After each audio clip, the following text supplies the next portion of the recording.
இன்றைக்கி ஒரு டேஸ்டியான பிரசாதம் ரெசிபி தான் பார்க்க போகிறோம். திருப்பாகம்.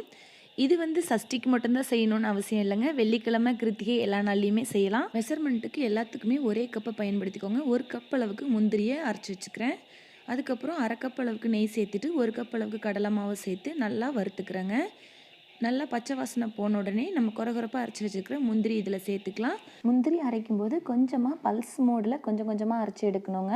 ஒரே முட்டை அரைச்சிக்கிட்டே இருந்தோம் அப்படின்னா எண்ணெய் வெளியில் கெட்டியாயிடும். அப்படி இல்லை ஃப்ரிட்ஜில் இருந்து உடனே எடுத்து அரைச்சிங்கன்னா கூட அந்த மாதிரி கெட்டியாயிடுங்க.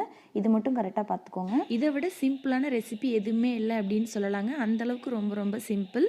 ஒரு 1/2 கப் அளவுக்கு பால் சேர்த்துருக்குறேன். பால் சேர்த்துட்டு நல்லா பிரட்டிக்கலாம். மிதமான ஹீட்டில் வச்சு கிளறிட்டே இருக்கலாங்க. இந்த மாதிரி சீக்கிரமாகவே வெந்து வந்துடும்.